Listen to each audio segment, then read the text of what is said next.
bienvenidas, bienvenidos a la cuarta mesa de este encuentro que lleva por título Mujeres Centroamericanas y Globalización, Desafíos y Prácticas Reparadoras. Entonces paso a presentar a nuestra moderadora invitada, Miroslava Rosales, amiga, cómplice, colega, escritora y académica salvadoreña. Estudia el doctorado en literaturas en lenguas romances en la Universidad de Wuppertal, Alemania, gracias a una beca del Servicio Alemán de Intercambio Académico.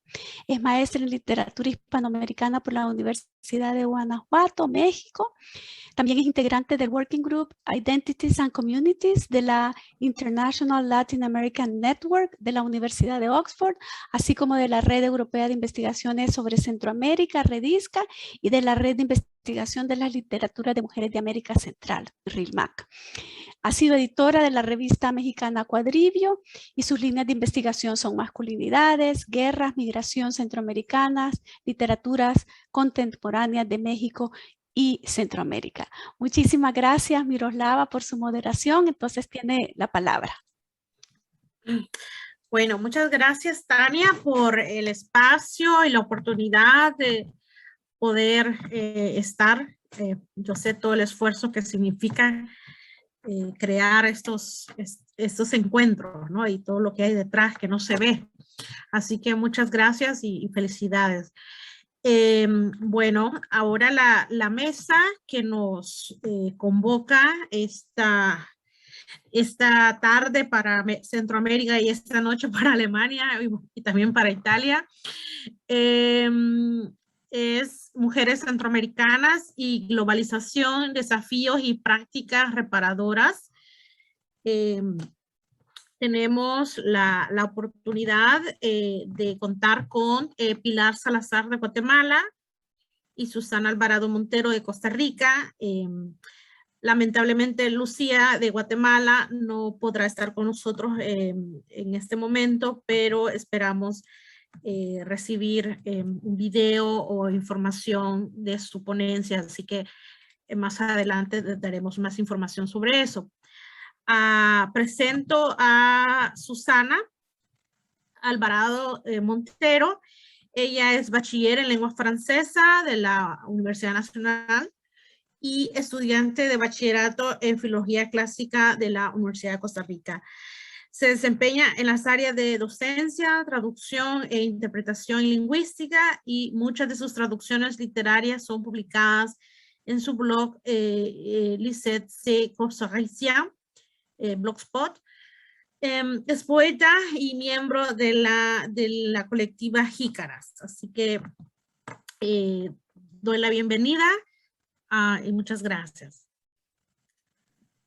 Buenas tardes. Bueno, voy a compartir pantalla. Y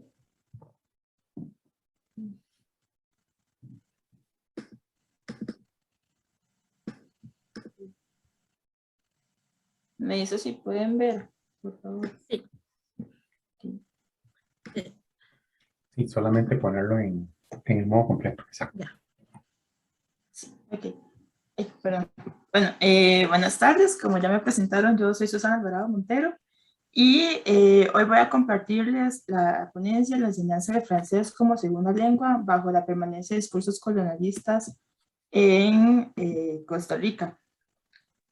A lo largo de los años se ha hablado de la importancia y riqueza sociocultural que implica la francofonía y la necesidad de comprender el francés como parte de una comunidad lingüística. No obstante, persiste una contradicción en los discursos verbales y no verbales, principalmente en los docentes de francés como lengua extranjera en Costa Rica, llegando a abarcar el francés como un idioma exclusivo de Francia, dejando de lado a los demás países, tanto oficiales como observadores que forman parte de la Organización Internacional de la Francofonía. El objetivo principal de la presente ponencia es exponer el impacto negativo que esos discursos colonialistas tienen en las aulas e invitar a los docentes de lenguas extranjeras, en este caso el francés, a reflexionar sobre sus prácticas discursivas y a buscar metodologías de mediación que replanteen la interculturalidad dentro de la enseñanza del francés en el país. Yo quisiera empezar mi presentación con mi experiencia, como ustedes vieron en la presentación, yo trabajo como docente, pero no tengo ningún estudio en pedagogía. Yo me gradué en bachillerato en lengua francesa. Sin embargo, cuando yo inicié mis estudios del francés, mis conversaciones en el idioma se centraban, como todo estudiante que empieza a estudiar francés, se centraban en Francia, en la posibilidad de viajar algún día a Francia.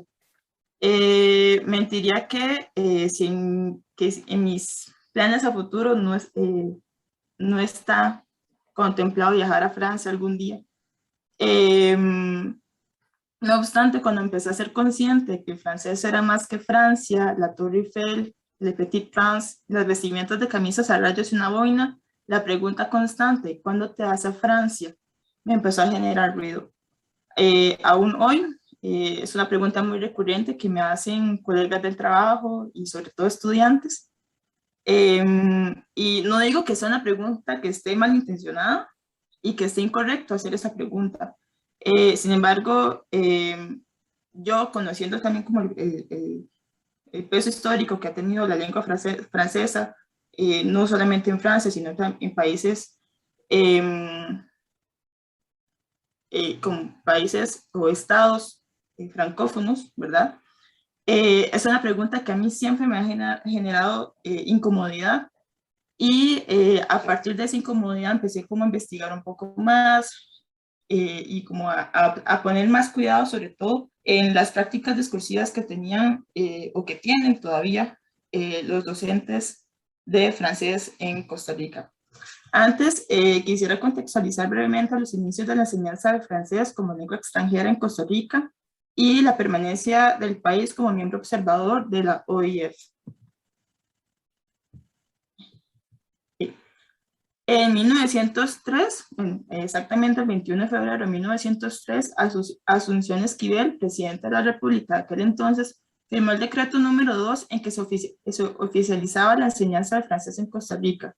A partir de entonces, profesores provenientes de Francia, Bélgica y Suiza vinieron al país a enseñar el francés en los colegios. En 1940, con la fundación de la Universidad de Costa Rica, surge como proyecto nacional la formación de profesores costarricenses de la enseñanza del inglés y el francés. Años más tarde, en 1994, el Ministerio de Educación Pública introdujo de forma oficial la enseñanza de lenguas extranjeras en primaria. Por otra parte, a partir del 2015, Costa Rica ingresa junto a México y Argentina como miembro observador de la Organización Internacional de la Francofonía, también conocida como la OIF. Okay. La Organización Internacional de la Francofonía es una organización que agrupa 54 estados y gobiernos, miembros de pleno derecho, 7 miembros asociados y 27 observadores. Tal como explica Héctor Rodríguez Afonso, la francofonía nace del conjunto de individuos y pueblos que utilizan la lengua francesa para comunicarse en algún ámbito, ya sea lengua materna, primera o segunda, oficial o como lengua esencialmente distinguida de la política, las artes y la filosofía.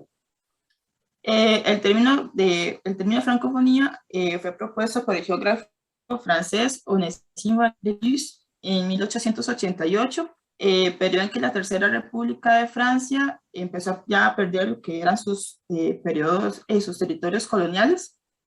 Pero fue hasta la década de los 60 que distintos escritores y políticos de distintas partes del mundo, entre ellos Leopold Sédar Senghor, volvieron a proponer el término de francofonía, ya que, en palabras de Senghor, tiene una base lingüística y sobre todo cultural.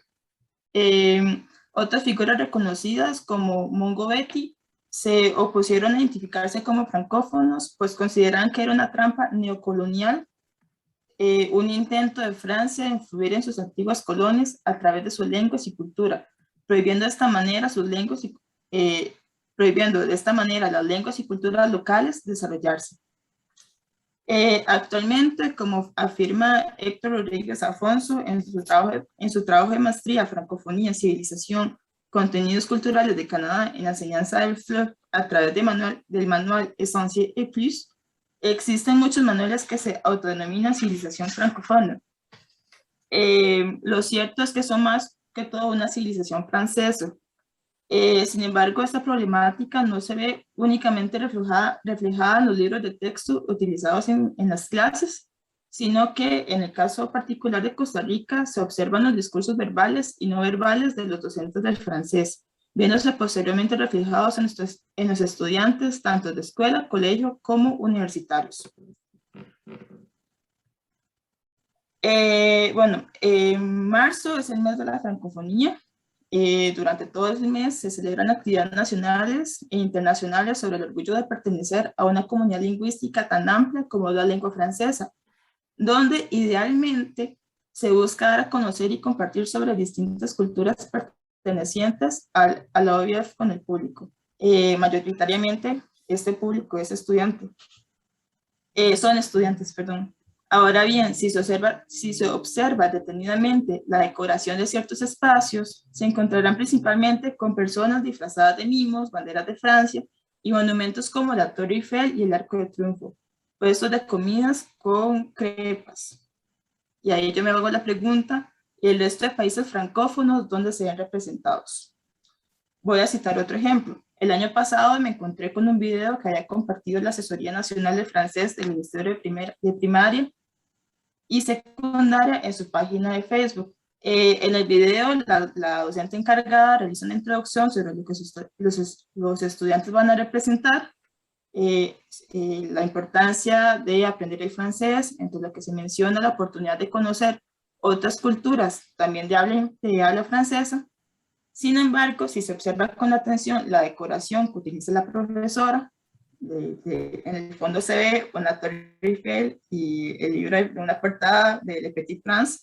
Contemplamos una inconsistencia entre los discursos verbales y no verbales, pues dentro de este último no se ha representado la riqueza cultural de la que se hablaba en el video. Considero que los docentes del área de francés, siendo conscientes de esta diversidad lingüística que representa la francofonía, debemos estar más atentos a nuestros discursos verbales y no verbales dentro de las aulas, así como lo expresa Héctor Rodríguez Alfonso. Es misión de todos la construcción de un espacio francófono en que pueda reconocerse todas sus identidades culturales. El primer escenario de acción de los profesores de FLE está constituido por sus clases. Por otra parte, como docente, es importante tener muy presente nuestro rol de mediadores de conocimiento y percepción de la sociedad ante los jóvenes y comprender que nuestros discursos son capaces de invisibilizar la historia de muchos de estos estados que en algún momento fueron colonias de Francia. Es por ello que urge replantearse una serie de preguntas tales como, aquí ven una actividad que se hizo hace unos años con la Torre Eiffel. De hecho, yo fui a esa actividad, por eso fue que me acordé. Es por ello que urge replantearse una serie de preguntas tales como cómo le presentamos a los y a las estudiantes la lengua francesa. Logramos dar a conocer diversas culturas en nuestros cursos. ¿Cuáles culturas? ¿Qué actividades de mediación se podrían implementar en las aulas para trabajar la interculturalidad? Aquí la literatura cumple un rol fundamental, ya que no solamente permite trabajar las competencias de comprensión de lectura y de comprensión oral, sino que también es a través de esta que los estudiantes verán en las obras diversas representaciones del mundo y un modo de acceso a la comprensión del mismo.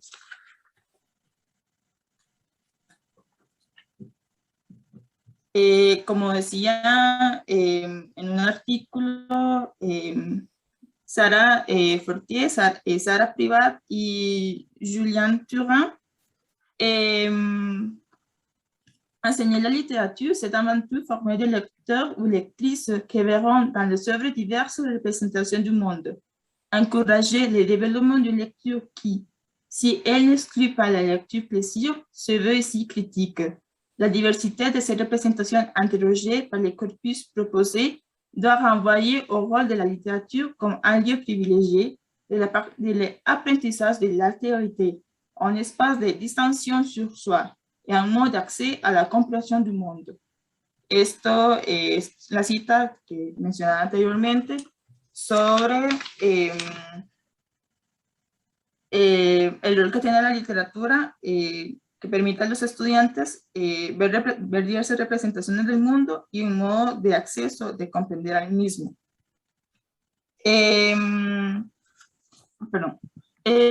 Para conseguir este modo de acceso es necesario también comprender que existen diversas literaturas de expresión francesa pertenecientes a diversos territorios dentro y fuera del continente europeo. Por otra parte, la literatura permitirá también al estudiantado reconocer, comprender y cuestionar la manera como nuestro entorno está modelado en la ideología colonial. A modo de conclusión, la pertenencia a discursos colonialistas en la enseñanza del francés en Costa Rica está muy presente, tanto en los libros de texto que se utilizan en las aulas como en los elementos diarios que los docentes utilizan a diario para representar el idioma, así como sus discursos verbales, donde se representa como Francia es la principal exponente del idioma francés. Se observa además que la literatura cumple un rol muy importante en cuanto a la transmisión de diversidad cultural que se pretende ilustrar al hablar de francofonía. Y bueno, por mi parte considero muy importante que los y las docentes de francés de lengua extranjera, tanto de enseñanza básica como de enseñanza diversificada, reflexionemos y dialoguemos sobre las prácticas discursivas, verbales y no verbales, que tomamos ante los estudiantes, pues en mi opinión existe una inconsciencia sobre las repercusiones que estas prácticas discursivas podrían reflejar en el estudiante. Cambiar nuestra manera de percibir la lengua francesa podría cambiar el estigma que muchos estudiantes tienen en relación a otros países, principalmente de aquellos países que se han visto en desventaja en el transcurso de la historia. Esa sería mi participación. Muchas gracias. Muchas gracias, Susana. Bueno, ahora damos paso a la otra ponente, Pilar. Es periodista, Pilar Isabel Salazar Argueta. Es periodista, comunicadora independiente y columnista de opinión. Trabaja como corresponsal en Guatemala para la Agencia Internacional de Noticias, Agencia Presentes, con sede en Buenos Aires, Argentina. Ha sido locutora de radio comunitaria y es aprendiz de periodista cultural en la revista centroamericana Impronta y columnista en la revista digital guatemalteca Gaceta. Tallerista para gestión de procesos, creación colectiva y análisis en comunicación y conflictos. Docente de cursos libres para el programa de género de Flaxo, Guatemala. Así que damos la bienvenida. Sí, muchas gracias, Miroslava. Es un gusto estar por acá compartiendo con ustedes. Yo no tengo una presentación, realmente es sí es una ponencia, pero es puro texto. Entonces, no sé si está bien que mi cara se... No te mientras escuchamos. estoy... Okay. ¿Ahora sí? Sí. Mientras estoy disertando.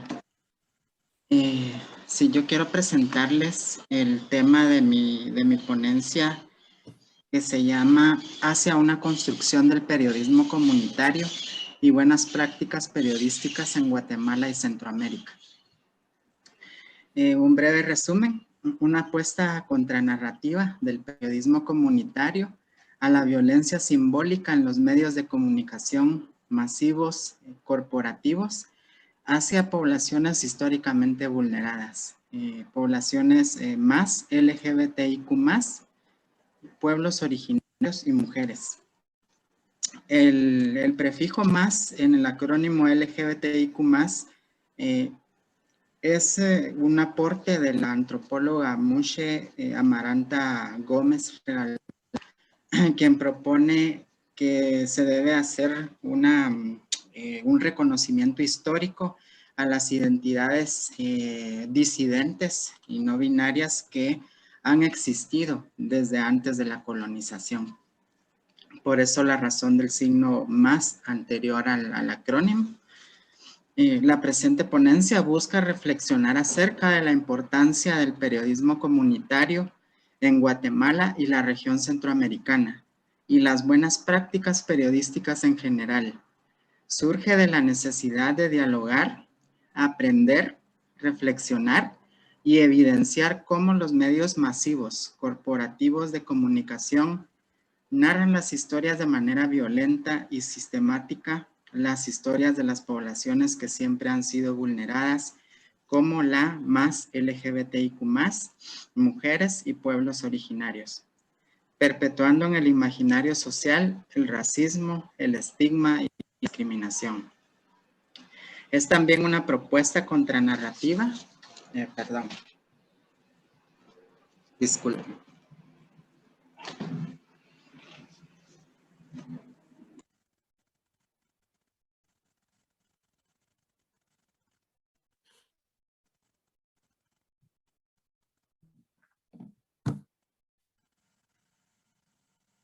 Ay, disculpen la pausa ahí. Es también una propuesta contranarrativa para intentar desarmar las estrategias de dominación de los imaginarios sociales que se han validado o se han valido del periodismo para posicionar verdades que eligen los grupos de poder y que deben ser contadas y construidas a su conveniencia, generando discriminación. Bueno, la presentación me la voy a saltar porque ya la hizo Miroslava. Muchas gracias.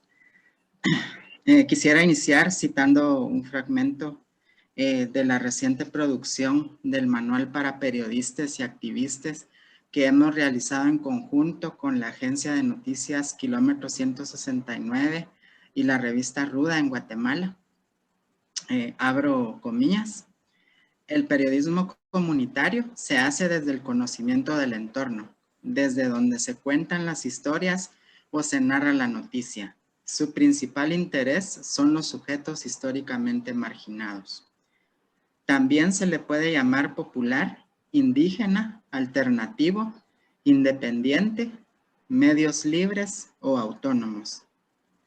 Como lo reafirmó en uno de sus comunicados el Ejército Zapatista de Liberación Nacional, EZLN, a través de las palabras del subcomandante Galeano el 10 de agosto del 2014.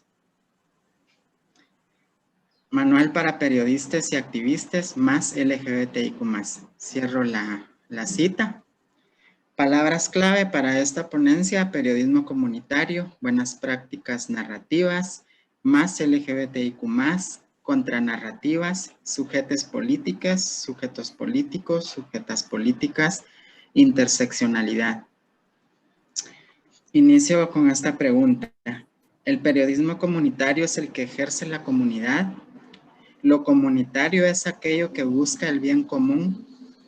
¿Busca contar lo que sucede en su comunidad porque no hay un interés social y estatal?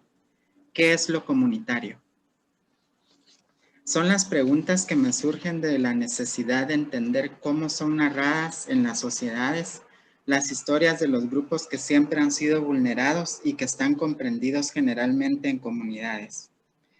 Voy a hablar de pueblos originarios y poblaciones más LGBTIQ+, citando la propuesta de la antropóloga Mushe Amaranta Gómez Regalado, que busca anteponer un signo de adición antes del acrónimo LGBTIQ+, para honrar la memoria y la existencia de ancestres y ancestras, ni masculinas, ni femeninas, ni binarios, ni heterosexuales, ni gays, ni lesbianas, ni tan maricas, y que han vivido y han sido transgresores de la heteronormatividad desde los pueblos originarios, sobreviviendo al colonialismo que trajo conceptos como el género y la religión judeocristiana.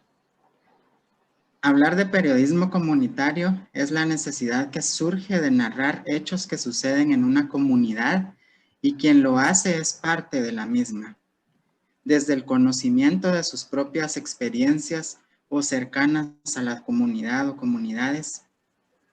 Busca servir de altoparlante a voces que históricamente han sido silenciadas.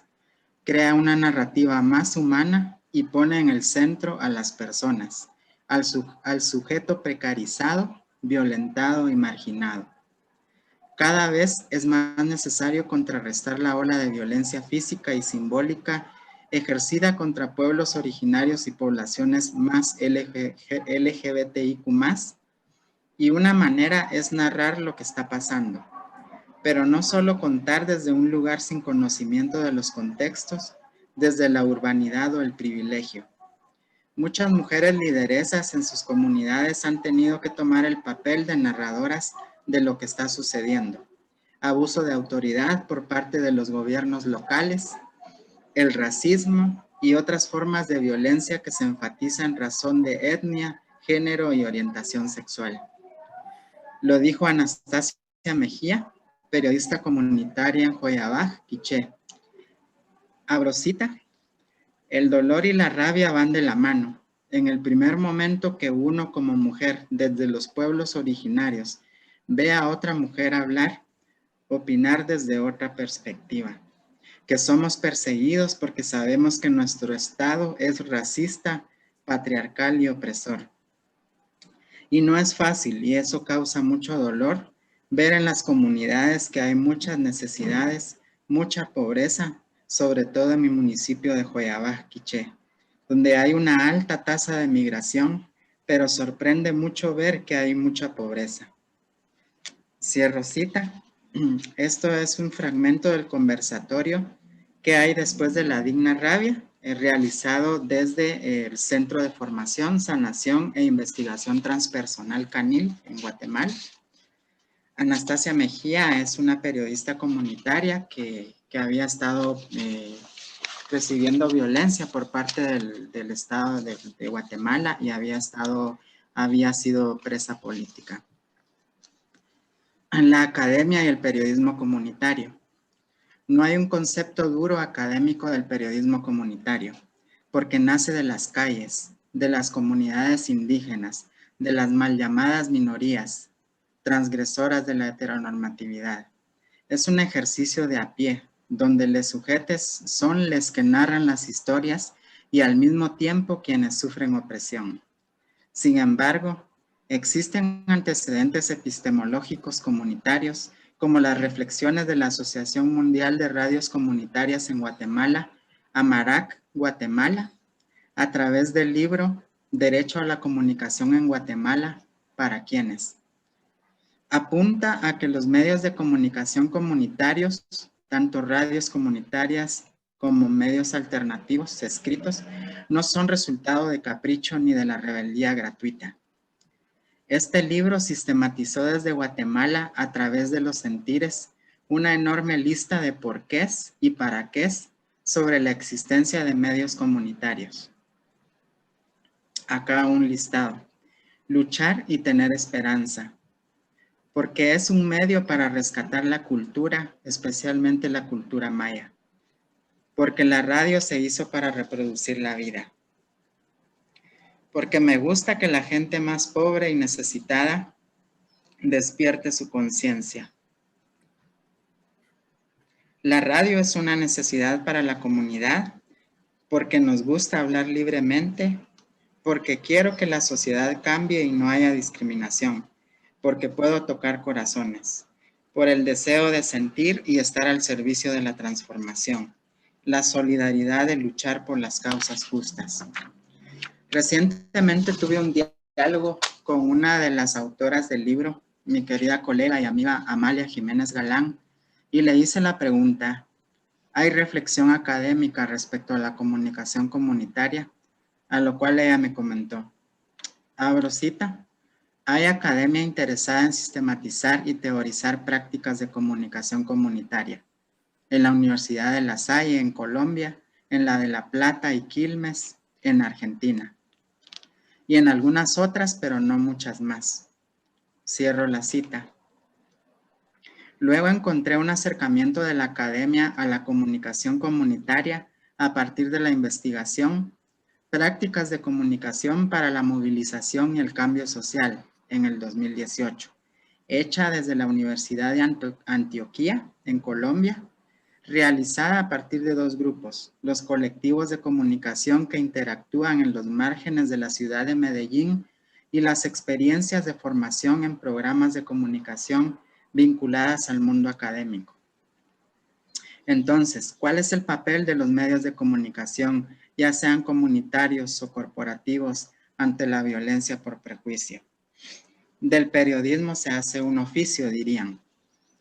El inicio de la pandemia en el 2020 vino a evidenciar la grave situación social en la que se encuentran las poblaciones más LGBTIQ+, y las mujeres, y recrudeció la precariedad y la falta de ingresos económicos de las personas trans y las mujeres trans que ejercen el trabajo sexual.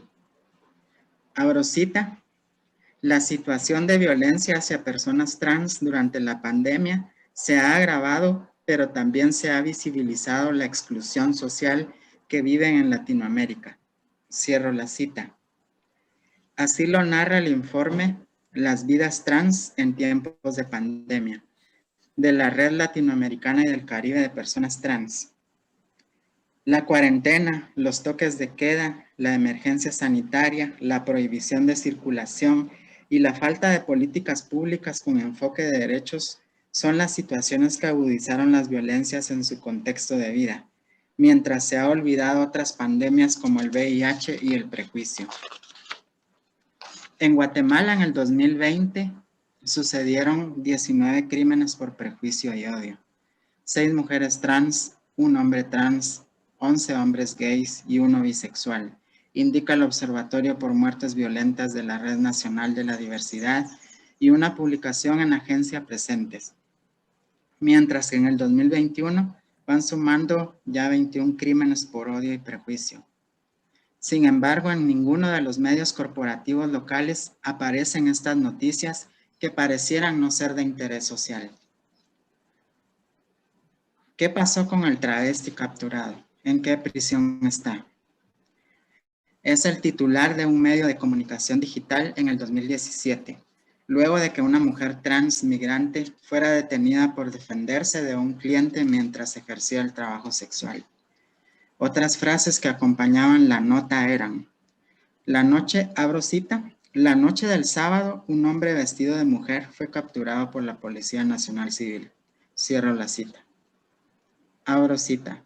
El supuesto agresor fue identificado como Juan Pérez. Cierro la cita. Abro cita. La identidad sexual con la que se identifica el señor es personal. El juez resolvió con base en referencia legal que aparece en su documento, que es hombre. Cierro cita. Para la región centroamericana, referirse a una mujer trans como travesti es inadecuado, pues no es acorde a su identidad según este contexto. No se ha reflexionado políticamente sobre esta palabra.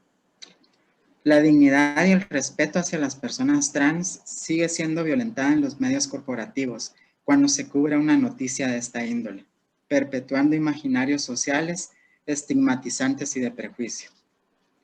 El odio y prejuicio se hace más evidente en las redes sociales y de los medios de comunicación, donde las personas tienen oportunidad de colocar comentarios despectivos y denigrantes a manera de escarnio público cuando se publica una nota relacionada con la población más LGBTIQ+.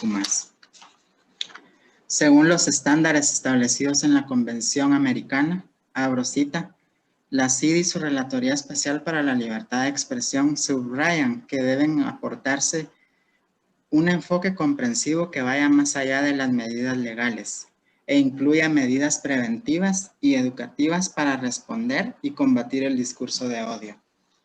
Los estados deben implementar medidas para fortalecer las obligaciones de los medios públicos para que atiendan las necesidades de información y expresión de esta comunidad, así como para promover conciencia sobre los asuntos que les atañen. Los estados también deben crear un marco legal que promueva los medios comunitarios y proporcione apoyo, ya sea de naturaleza financiera o regulatoria, para los medios de comunicación o para el contenido mediático, que provea información a las personas más LGBTIQ+, y represente sus necesidades. Adicionalmente, los estados deben adoptar medidas disciplinarias adecuadas respecto del discurso de odio o la incitación a la violencia por parte de funcionarios públicos. Finalmente, la CID y su Relatoría Especial recomiendan a los estados promover que los medios jueguen un rol positivo en la lucha contra la discriminación, los estereotipos, los prejuicios y los sesgos, lo que incluye subrayar sus peligros, adherirse a los estándares profesionales y éticos más altos, abordando los asuntos preocupantes de los grupos que han sufrido discriminación histórica y otorgándoles la oportunidad para hablar y ser escuchados. Cierro la cita. Según Daniel Villatoro, del Observatorio Interno de Noticias LGBTIQ+, de Visibles, solo un 3.36% de noticias en español a nivel mundial eran relacionadas con diversidad sexual en el mes del orgullo durante el 2019. Es decir, que sumó solamente un total de 2.320 historias. El camino es más importante que la meta. Este año me he encontrado con el ejercicio. Pilar, no te escuchamos. ¿Me escuchan? Sí, hoy sí. Ok, espero que no se haya muteado tanto tiempo. Sí. Este año me he encontrado con el ejercicio de aprender más sobre periodismo comunitario, acompañando a periodistas y activistas de Centroamérica en una sala de creación, donde han trabajado duro para crear 11 piezas de comunicación, aprendiendo una del otro y de cómo su trabajo se complementa a través de la creatividad y los derechos humanos. Estoy consciente que es un largo camino y veo la necesidad de seguir formándome como comunicadora para alcanzar los objetivos deseados. Para finalizar, considero imperante y urgente que los medios de comunicación masivos corrijan el rumbo editorial, rectifiquen e inicien reparaciones dignas a través de narrativas comprometidas con los derechos humanos, el desapego del castellano esquizofrénico, el reconocimiento de la población más LGBTIQ+, y el respeto a los pueblos originarios. Mientras tanto, el periodismo comunitario seguirá creciendo ante la necesidad de narrar sus propias historias. Ahí finalizo mi presentación. Muchas gracias por escuchar. Muchas gracias, Pilar. Bueno, ahora damos paso a la sección de preguntas. No sé si en el público hay personas que quieran establecer alguna pregunta o expandir algo que, digamos, se ha tocado en las ponencias.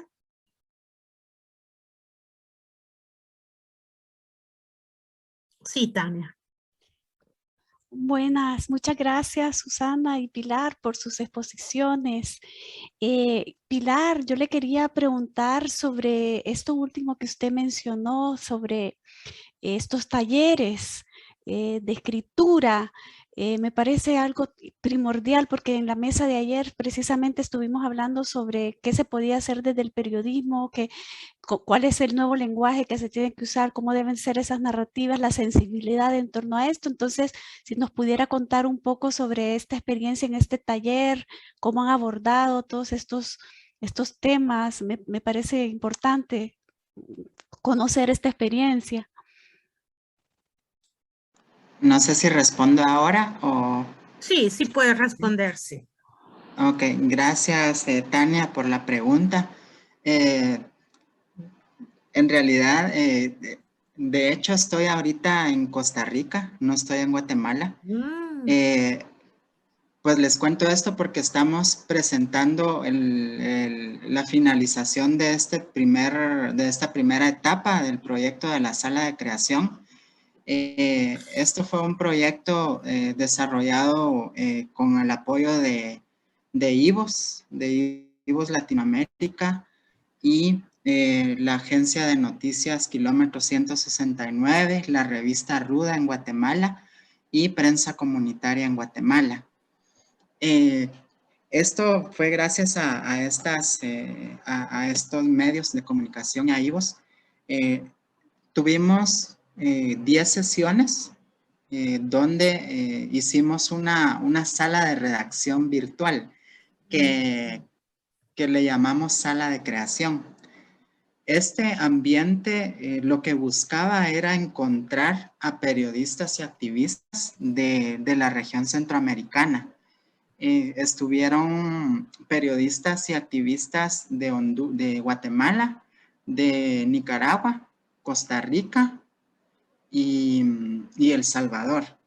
Entonces, la idea fue hacer una dupla entre una activista y una periodista o periodista. Y entonces, la idea era tratar de acercar las fuentes de información primarias hacia periodistas y que los periodistas y las periodistas conocieran de primera mano los contextos de las personas activistas. Porque lo que sucede es que generalmente hay una dinámica de extractivismo, ¿no? Primero. Y segundo, porque hay una dinámica de querer hacer dinero, ¿no? Y justamente se me hacía fuerte el hecho de que hubo un comentario de alguien que decía es que tenemos que darnos cuenta que la población más LGBTIQ más son un nicho importante. Y me hacía mucho ruido la palabra nicho, ¿no? El concepto nicho, porque bueno, otra vez caemos en esta lógica y en este lenguaje del marketing del occidente, donde tenemos que pensar primero en que si nos produce una ganancia, entonces sí le ponemos atención, ¿no? Y si no, no, ¿verdad? Y esa ha sido una de las lógicas de los medios masivos. Si algo no les produce ganancias, no lo van a trabajar, en primer lugar. Y en segundo lugar, porque yo conozco a muchos colegas periodistas, incluso hubo uno de Guatemala que no pudo dar su nombre real, o sea, usó un seudónimo porque no podía públicamente decir que estaba en este taller, porque si no, corría el riesgo de ser despedido de un medio masivo. Entonces, esas cosas son las que suceden en Centroamérica. Hay mucha voluntad de parte de las y los colegas periodistas, pero muchas veces el contar historias más dignas y humanas de poblaciones más LGBTIQ+, se quedan atrancadas o se quedan obstaculizadas en la edición, desde la dirección editorial y las directivas de los medios de comunicación. Entonces, la idea del proyecto era encontrar a periodistas y activistas y que aprendiéramos entre todos, sin una relación de poder de ningún tipo, creando piezas de comunicación que no necesariamente podían ser textos, sino también audiovisuales, podían ser poemas, podían ser también fotoreportaje. Entonces, eso fue lo que logramos hacer. Trabajamos entre todos y pues sale esta presentación final del proyecto. Todas las piezas de comunicación las pueden encontrar en la plataforma de IVOS Latinoamérica y pueden encontrar también el material en Instagram. Estamos como Sala de Creación. Y también, Instagram y también en la revista Ruda hay algunas piezas de comunicación colgadas y en prensa comunitaria. Entonces, ahí están las piezas y sí, fue un ejercicio muy interesante, muy, muy bonito, que yo esperaría que haya una continuación, porque es un ejercicio de poder vincular y de poder hacer una mejor dinámica entre el periodismo y lo que está sucediendo a nivel regional. Entonces, ese fue el laboratorio, fue nuestro programa piloto y ojalá pues que continúe, porque sí, son talleres que no buscan como también decir de qué manera se escribe, ¿no? Sino lo que busca es darle la pauta a las personas a que crean en su habilidad de escritura, que crean en su habilidad de producción audiovisual. Entonces, esa fue la idea del taller. Por ahí la dejo. Gracias Pilar. Muchas gracias, Pilar. Y bueno, retomando eso que habla sobre el extractivismo y digamos de las fuentes, ¿no? Cómo se manejan las fuentes en el periodismo más, digamos, que tiene más peso comercial. Es muy interesante porque justamente sí veo, ¿no? Como ciertos temas, ¿no? Por ejemplo, la muerte, ¿no? Las muertes en estos periodismos más comerciales y que han tenido tanto apego, ¿no? Es decir, tanto éxito de ventas en Europa, por ejemplo, y que es lo que se escribe sobre Centroamérica y es lo que se vende acá en Europa. Es muy interesante porque justamente no hay esa sensibilidad, ¿no? De cómo contar esas historias, ¿no? Es decir, todo ese dolor, todas esas tragedias individuales, cómo se, digamos, se quita la sacralidad que tiene cada vida, ¿no? Es decir, y eso es lo que yo creo que es interesante que estás haciendo, de cómo mostrar estas heridas, pero de formas más empáticas, ¿no? Así que, bueno, también, no sé, también Silvia creo que tenía una pregunta. Sí, pero ya la contestó Pilar. Muchas gracias. Ok. Magda está haciendo una pregunta en el chat que le pregunta a Pilar que qué significa el más en LGTBIQ+, o sea, que si nos puedes ampliar un poco esa idea. Sí, gracias Silvia. Por aquí estaba viendo la pregunta.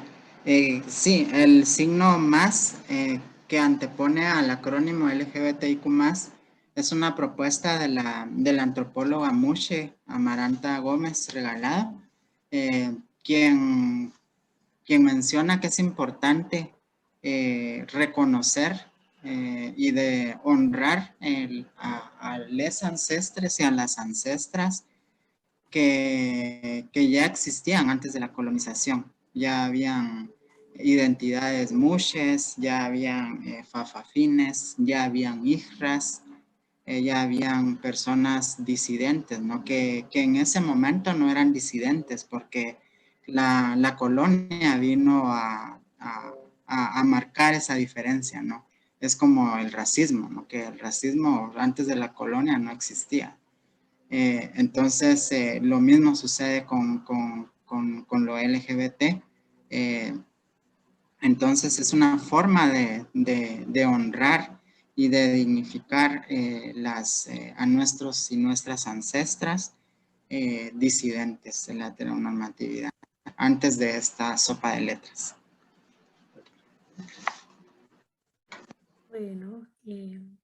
Bueno, sí, Carlos quiere hacer un comentario a Susana. Sí, buenas tardes. Buenas tardes. Sí, en relación con tu presentación, es que planteabas como qué técnicas pedagógicas se pueden emplear para celebrar la francofonía con los estudiantes. Y a mí se me ocurrió, digamos, no sé, cómo ponerlos a leer autores, por ejemplo, del Caribe francófono, como Marie Condé de Guadalupe, es de las mejores, ¿verdad? Ponerlos a leer un cuento o algo así que les permita a ellos como conocer quiénes son estos autores y no un cuento, algo corto, algo que no sea muy pesado, digamos, es una idea que se me ocurre. Pero felicidades por la presentación. Gracias. Sí, de hecho hay una institución canadiense que se llama el Centre de Francofonía des Amériques, que tiene un gran repertorio de autores francófonos, sobre todo las Américas, y africanos. Y el año, creo que fue a inicios de este año, ellos sacaron un programa donde tienen textos de distintos escritores, cuentos más que todos, que los mismos autores los leen. Y la verdad es que es bastante rico. Lo que pasa es que también, bueno, yo trabajo en un colegio, trabajo en escuela y también trabajo en escuela, colegio y también de clases privadas, adolescentes y adultos. Y sí hay como que la cantidad de lecciones que tenemos los docentes de francés, bueno, en la gran mayoría de colegios aquí en Costa Rica, no son suficientes. Digamos que yo nada más tengo como 45 minutos por semana y esos 45 minutos se dan así. Pero sí se ha aprovechado mucho sobre todo en lo que son las clases privadas, ¿verdad? Y sí es bastante rico porque en esos momentos tengo dos alumnas, una de 11 años y 14 años y otra de 14 años. Que he tenido como la oportunidad de leer libros con ellas, ¿verdad? De explicarles un poco más esta cuestión de que la francofonía es más que Francia. Y uno sí ve como este cambio de paradigma en comparación con los estudiantes del colegio, que hace poco hicimos también una actividad, aprovechando que estamos viendo las nacionalidades.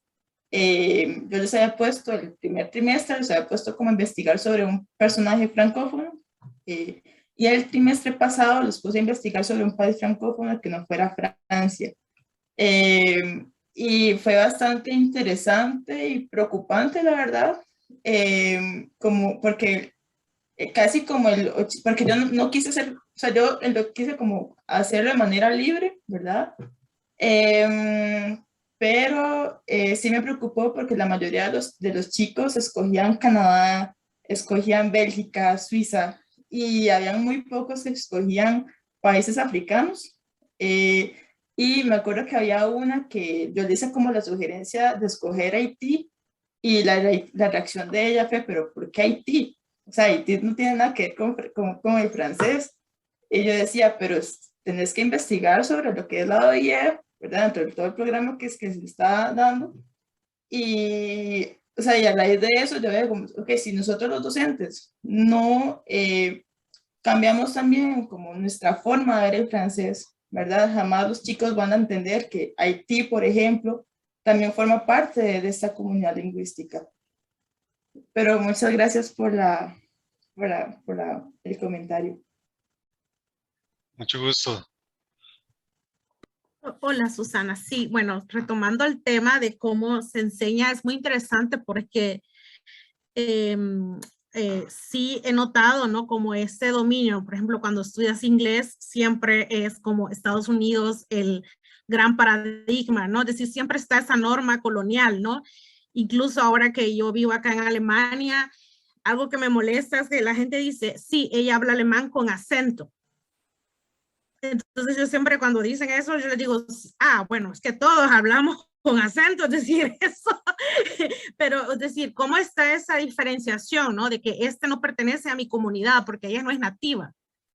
O sea, entonces desde ahí vas marcando tú quién es el que tiene acceso como privilegiado, ¿no? A esa comunidad, ¿no? Lingüística. Entonces yo creo que sí debe de, bueno, obviamente tú lo estás planteando, ¿no? De cómo problematizar, ¿no? Todas estas identidades y cómo los centros culturales también a veces existe una apología, ¿no? De ciertas identidades cuando debería problematizarse todo eso y cómo, digamos, las historias coloniales, ¿no? De los países, ¿no? Es decir, creo que eso es importante recalcarlo y ver cómo nosotros no solo somos un depósito, ¿no? Sino que también somos creadores. Sí, de hecho eso pasa, bueno, a mí me pasó aquí en la universidad, cuando estaba empezando a estudiar francés, que bueno, nosotros los ticos tenemos una R muy particular, ¿verdad? La famosa R retrofleja, y yo sé que yo la tengo muy marcada, y incluso aquí en la universidad profesores ticos me decían a mí, y de hecho yo llegué a un punto que me acomplejaba, porque yo decía, no lo estoy logrando, y me frustraba. Pero ya después, con los cursos de lingüística, filología, uno se pone a ver, o sea, lo mal que ellos están, porque a mí me decían, es que usted no está pronunciando la R lo suficientemente francesa. ¿Qué es una R francesa?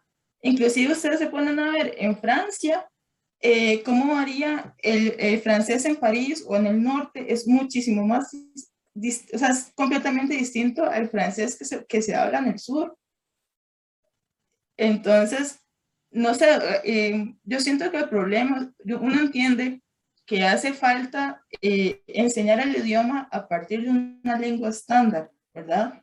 El problema es que esa estandarización está basada en Francia y de hecho hace poco una estudiante me planteaba porque ya estábamos viendo la negación y me decía, porque es que vi unos videos o en una serie que ellos no hacen esta estructura ne, verbo, pas, ¿verdad? Sino que era, no sé, je mange pas. Y me decía, pero ¿por qué nos enseñan así y si la realidad es otra? Y uno a veces no sabe tampoco qué responder porque uno dice como, bueno, tengo que enseñarle también esta parte, esta estandarización de la lengua, ¿verdad? Pero la realidad es otra. No solamente en Francia, sino en todos los países francófonos. Y creo que eso es un error que se comete mucho en las instituciones, sobre todo creo que esto viene desde Encadena, desde la universidad, porque la universidad es la que también prepara a los docentes, ¿verdad? Y si vos les planteas ciertas estructuras o ciertas ideologías a los estudiantes, no todos los estudiantes universitarios desgraciadamente tienen como un espíritu crítico, ¿verdad? Para decir como, ok, esto no, esto sí, y después eso se va a repetir en los más chicos. Sí. Muchas gracias. Rosa también tiene una pregunta. Rosa Anca. Muy buenas tardes a las organizadoras. ¿Me escuchan, verdad? Muy buenas tardes, sí. De verdad. Y aquí desde Costa Rica. Y bueno, yo no estoy aquí como migrante de Venezuela. Soy nacida en Lima. Y tengo mi familia en Francia. Bueno, regada por varias partes del mundo. Pero lo que sí me llama mucho la atención, Susana, cuando hablas de las lenguas, ¿verdad? Es algo básico que es el sonido, ¿no? El sonido, como cuando uno escribe, soy escritora también, periodista, cuando uno escribe y uno va hilando lo que es el sonido. Te digo esto porque en los países, recordando a Pilar y atando las dos vías, que tiene mucha relación sobre lo que es nuestro pasado ancestral, de nuestras ancestras. Recuerda que el lenguaje era oral, de transmisión oral, y se manejaba mucho el contar, la oralidad, el sonido. Las lenguas romances, las lenguas, en este caso el francés, pues que deriva del sonido, también. La pregunta en sí, quisiera saber si en cuanto a la comprensión lectora, aquí en Costa Rica, es casi el mismo patrón que se da en toda América. Hablando de América, diciendo de la patria nuestra, de lo que dice Martí, desde Tamaulipas, Río Bravo, hasta Chile, ¿no? Con ciertas variaciones, pero el rollo es que es la falta de comprensión lectora. Y esto se repite en todos, cada uno, distintas formas, pero se repite, ¿no? Entonces, yo me pregunto y les pregunto, ¿verdad? ¿Qué se está haciendo a nivel de, porque aquí el gobierno exige como lengua para prepararse a los muchachos lo que es el inglés, magnífico, que se aprenden X lenguas, pero si las lenguas bases, las lenguas madres, hablando de la colonización, no solamente es la lengua castellana, el castellano, que el castellano que hablamos aquí es muy diferente a lo que se habla en Granada, que se habla en Barcelona, el que se habla en las diferentes partes de San Sebastián o Toledo, ¿ves? Entonces, cuando decía la muchacha aquí de Miroslava de la cuestión del acento, ¿no? El acento, por supuesto, está hecho por seres humanos, va a tener acento, eso es inevitable. El asunto es cómo nosotras las mujeres que somos escritoras y que estamos con talleres de promoción de lectura, yo soy editora también, hemos trabajado nosotros y nosotras por lo menos cuando estaba en Perú, trabajé mucho con las comunidades indígenas, con las aymaras, con los quechuas.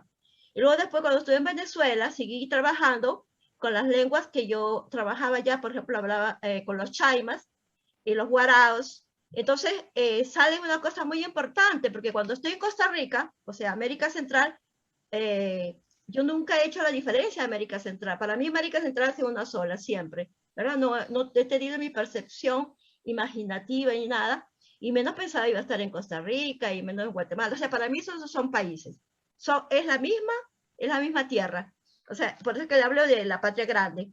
No estoy hablando de ninguna posición política, ni nada de eso, ni de la visión criolla, del ideal americano, no. Estoy hablando de la cuestión del escribir la lengua castellana. Entonces, decía yo soy académica jubilada de la Universidad de Oriente en Venezuela, y entonces nosotros nos dedicamos a hacer un trabajo de investigación antropológica lingüística con el francés Marc Servieux. Entonces, ahí, por ejemplo, él hizo un museo en Mérida de Venezuela, un museo de que ahorita su esposa Giselle Salar es la que está comandando ese equipo. ¿Por qué les cuento esto? Porque vimos una de las cosas del trabajo de investigación, que quedó luego interrumpido por todos los desastres que ha pasado, la lengua chaima, las lenguas cariña y las lenguas guarao, aquí en América Central, el quiché y el maya se repiten, el guá, ¿no? Entonces yo decía, pero bueno, está bien que los presidentes que están con sus nuevas visiones y todo eso de poder, enseñan a las lenguas inglés, francés y todo eso. Pero ¿qué pasa con las lenguas maternas? ¿Qué pasa con las lenguas ancestrales? O sea, a mí me causó un prurito y una indignación.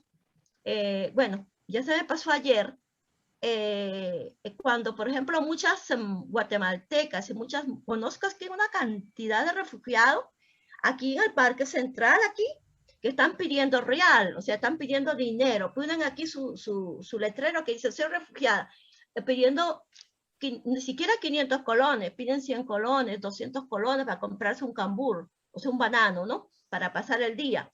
Hay personas que yo entre ellas he estado, que yo le he llevado arroz con pollo, le he llevado comidita, bueno, pero eso, o sea, es un parche en todo este poder que vivimos. En esos grupos hay muchas mujeres con niños, de los cuales uno se pone a sentar, y hablan lengua ancestral. Entonces, lo que decía la periodista ayer, en la cuestión de las mujeres que emigran, ¿verdad?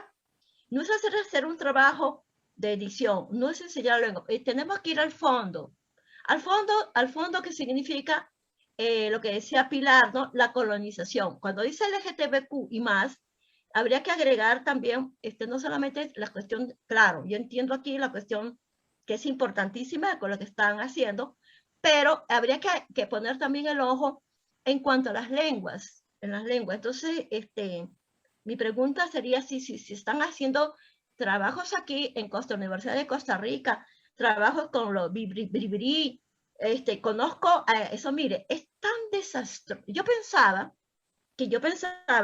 es que uno conoce cuando uno sale, de verdad, cuando uno viaja, ¿verdad? Y la necesidad lo ayuda más a ver a uno las cosas. Y de los 15 años, desde la cuestión del Cono Sur, que yo he salido de mi patria, bueno, aquí en Costa Rica es como si estuviera en Mérida, un pueblito. Y entonces lo que quiero decir es cómo hacer que si esos grandes centros de poder que es la academia, repite un discurso de poder patriarcal académico, ¿ve? No es casual que las lenguas aborígenes ancestrales no estén inscritas ni registradas. O sea, ¿quién hace un estudio sobre Haití? Para decir Haití, a estudiar allá. O cuando te dicen a ti en broma, mira, te voy a regalar un pasaje para que te vayas a Afganistán. O te voy a mandar un pasaje para que te vayas a este pueblo donde violan mujeres y le cambian por cabello, ¿cómo que se llama? Estambul, por ejemplo, te dicen así, ¿verdad? Te vas para allá. Entonces, ¿cómo se entraba esta relación que se está haciendo del hilar? Si nosotros no nos vamos a un discurso de fondo, creo que ahí está el fondo, es las migrancias, violencia y todo eso, tenemos un solo planeta, que es la Tierra, y hay un fondo que es, ¿qué cosa? El cambio climatológico, ¿ve? Y eso tiene que ver mucho en todo esto que estamos viviendo. Esto tiene que ver mucho en cómo aquí, por ejemplo, tú no te puedes comer una piña, no te puedes comer un mango porque está lleno de tóxicos, o un frijol que está alterado, ¿verdad? Eso tiene que ver mucho en lo morfológico y bioquímica de las personas. Entonces, ¿cómo se entraba aquí este hilar de discursos? Este hilar de discursos, ¿cómo se corta? Porque me parece a mí que nos estamos repitiendo en muchos discursos y hemos caído en la trampa colonialista, en esa trampa patriarcal de repetir lo que están haciendo los hombres con poder dentro de un sistema capitalista. Entonces, mi pregunta sería, ¿cómo a través de la lengua, que tú estás con el francés, buenísimo que Carlos preguntó sobre lo que es los libros que hay que leer y todo, pero cómo atar, cómo hacer los discursos, no sé si me entiendan, cómo hilar para hacer esos talleres, porque aquí salió hace poquito, no sé si Marianela que me invitó a esto. Estimada, perdón, entonces, estimada Rosa, sí, yo creo que por el tiempo quizás vamos a dar la oportunidad. A eso que voy, entonces, Susana, ¿no? la pregunta. Ajá. Okay, no sé si entendí bien la pregunta. La pregunta es, ¿qué se está haciendo para trabajar de manera descolonial el francés? Uh-huh. Bueno, yo cuando tuve la invitación a hacer la ponencia estoy investigando y la verdad es que en el caso de Costa Rica no he visto que se está haciendo nada, absolutamente nada. Desgraciadamente yo siento que aquí en Costa Rica es que lo que le puedo decir es eso, no se está haciendo nada porque yo creo que incluso, o sea, yo siento y siempre he sentido que nunca se ha planteado esta mirada de mirar el francés desde una perspectiva descolonial, porque siento que es una conducta que ha sido súper normalizada, como decía anteriormente, o sea, desde la universidad, y nosotros seguimos repitiendo el patrón. Y en parte por eso quería hacer esa ponencia, porque me parece que es un tema urgente a hablar. Sí me hubiera gustado que dentro del público estuviera gente de francés para generar debate, porque sí es un tema que nunca se ha abarcado. Sí se ha abarcado en otros países, por ejemplo, este señor que cité, él está haciendo una maestría en Canadá, pero creo que no sé la nacionalidad, pero sí sé que es latinoamericano. Él sí se ha planteado. Y, por ejemplo, hay una escritora, una profesora que se llama Aide Silva, ella es mexicana, y el año pasado también presentó incluso en Centro Francofonía de América, que es un centro de formación para docentes del FLUE. Ella hizo una ponencia muy interesante sobre descolonizar el aprendizaje de lenguas por vía de la literatura autóctona. O sea, sí se ha abarcado en otros países, pero en Costa Rica la verdad es que no. Y creo que sí es muy necesario trabajarlo más. Gracias. Bueno, no sé si hay más preguntas del público.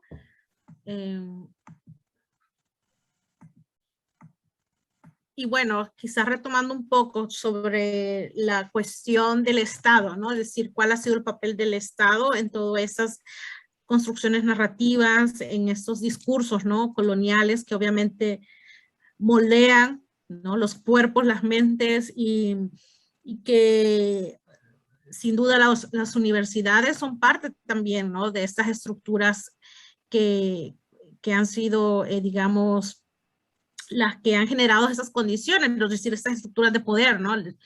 Y creo que es muy interesante porque, por ejemplo, en México, que también fue otro país donde viví, sí miraba, por ejemplo, la cuestión de cuáles son las literaturas que daban privilegio, ¿no? Y a mí una vez una profesora me dijo, ¿por qué yo perdía mi tiempo estudiando literatura centroamericana? Entonces, es decir, en México, que estamos hablando en la misma Latinoamérica, existía esta idea, ¿no? De que dedicarte a una región como Centroamérica era perder el tiempo. Es decir, vamos viendo cómo en las estructuras, ¿no? Se van repitiendo y van ciertos países, ¿no? Retomando, bueno, ¿cuál es la literatura que me da privilegio? O ¿cuál es el idioma que me da privilegios, ¿no? Entonces, es importante, ¿no? Como quizás desde las bases empezar o seguir, porque obviamente eso no es nuevo, seguir en esta desconstrucción, en esta resistencia, ¿no? O sea, lo que está haciendo Pilar en el caso de producir desde las comunidades, ¿no? Que eso también es una cuestión, una lógica distinta a la lógica occidental que estamos permeados. Entonces, bueno, acá es obviamente una tarea titánica porque es contra el Estado mismo, es contra las universidades mismas, son parte de esas estructuras, ¿no? Entonces, al final, es como hasta, digamos, forman parte de estos discursos que se crean, ¿no? Perdón, que si Magdalena, no sé si quisiera ella, porque veo que he hecho comentarios, no sé si Magdalena quisiera hacerlas públicas por medio del video.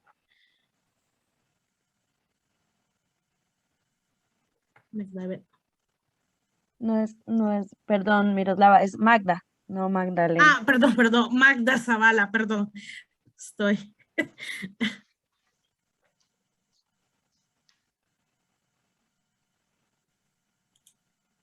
Hola, buenas tardes.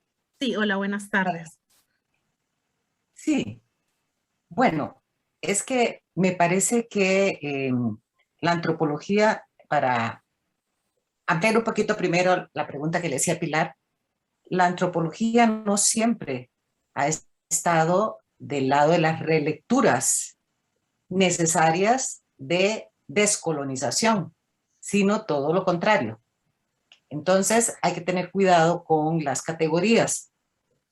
Creo que un ejercicio como el que hacemos nosotros de producir conocimiento alternativo y de cuestionar el conocimiento ya generado, releer el conocimiento ya generado, es muy importante que seamos autocríticos siempre y autocríticas cuando proponemos categorías nuevas, porque a veces se nos va ahí un poco la visión justamente que cuestionamos, la visión colonialista o la visión que relega en términos de género, etc.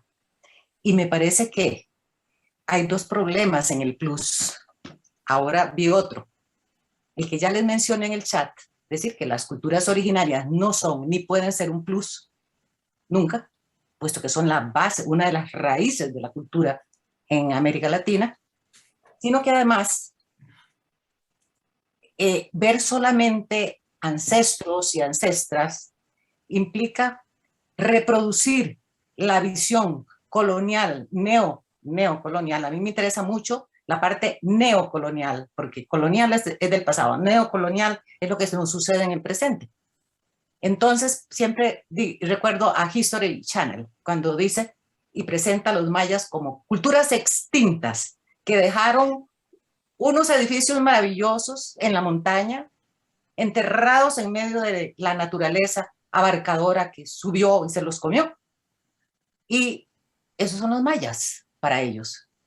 Se les olvidan absolutamente, y por milagro, los mayas actuales, la presencia de los mayas.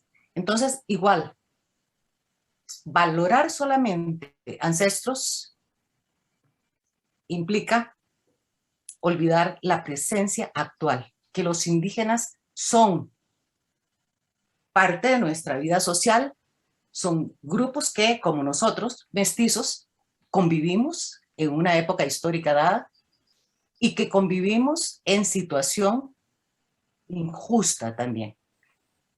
Para responder a la colega del Perú, efectivamente, Costa Rica creo que es uno de los países más injustos con sus etnias indígenas.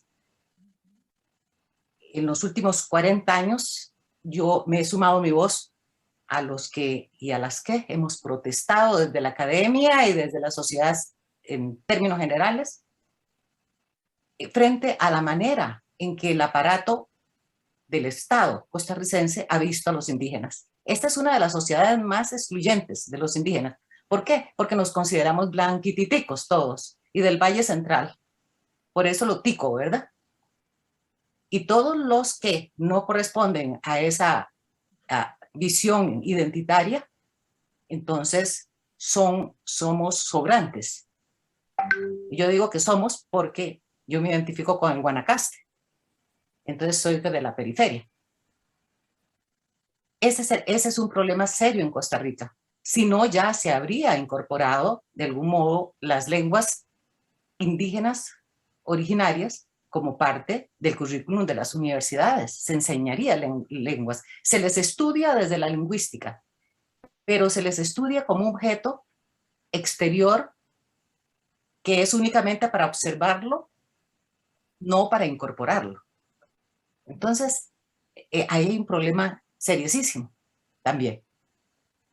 Y bueno, una última observación es que sobre la enseñanza del francés y la francofonía, es que no podemos olvidar que uno de los aspectos que habría que tratar en los currícula sería el hecho de que los expansionismos políticos y militares han sido la base de la expansión lingüística. El colonialismo es parte constitutiva de esa expansión. Eso sería algo que hay que enseñar necesariamente, como enseñar también que hay unas lenguas criollas o creoles derivadas de esos procesos que merecen igual presencia, que merecen igual consideración que la lengua metropolitana que generó esos creoles y que merece también una presencia de igual magnitud en el con respecto al conocimiento, es decir, que se les conozca con el mismo respeto, con la misma consideración que a la lengua metropolitana que generó. Bueno, esos eran los comentarios, perdón que me extendiera. Sí, muchas gracias, profesora Magda. No sé si tengo chance de responder un poco a Magda. Claro. Sí. Sí, tal vez solo, o sea, no, definitivamente no es contradiciéndola, creo que sí hay mucho que reflexionar, pero creo que también el nombrar esta cuestión del plus, ¿verdad? O del signo más antepuesto a esta sopa de letras que no pertenece tampoco históricamente a las identidades, ¿no? Que nos históricas. A ver, lo que busca esta propuesta no es, según como lo entiendo, no es sumar algo que fue, ¿verdad? Sino trata de nombrar que siempre ha existido una disidencia. Esa es digamos, la esencia de la propuesta. Yo creo que sí, habría que cuestionar la simbología, ¿no? El símbolo. O sea, que puede dar a esta mala interpretación, ¿no? De cómo vamos a agregar algo que siempre ha estado ahí, ¿no? O sea, porque es la base, como bien lo dice Magda. Creo que yo haría la crítica al símbolo. Pero sí creo importante que también se entienda que lo que se busca es que la gente comprenda que las disidencias y la heterosexualidad es una cuestión nueva, ¿no? Es una cuestión colonial. Entonces, lo que busca es decir, bueno, estas cosas que a la gente que hemos sido socializadas de manera muy occidental, todo esto que les parece raro, les parece subnormal o anormal, realmente no lo es, ¿verdad? Que lo anormal, de hecho, es lo heterosexual, ¿no? Es lo occidental, ¿no? Porque es algo que surgió después. Entonces, creo que en ese sentido, sí habría que reflexionarlo así, ¿no? Sí, estoy muy de acuerdo en el hecho de que nuestros ancestres no es que ya aparecieron, ¿no? O sea, hay una historia, claro, y siguen existiendo, convivimos. Pero sí es importante, como siempre, contarle a la gente, ¿no? Que esto no es algo nuevo. Eso es a lo que se refiere la propuesta. Y sí, creo que, bueno, ahorita ya me descolocó Magda con esto y creo que es súper importante hacer esta reflexión. Creo que los símbolos siempre son una reflexión, ¿no? La simbología y cómo nos ubican todo el tiempo y nos reubican y nos reconfiguran en el imaginario social. Eso es algo que siempre es importante pues cuestionarlo y reflexionar. Gracias, Magda, por ahí nombrarlo. Bueno, muchas gracias a las ponentes y a todas las personas que nos han acompañado en esta mesa.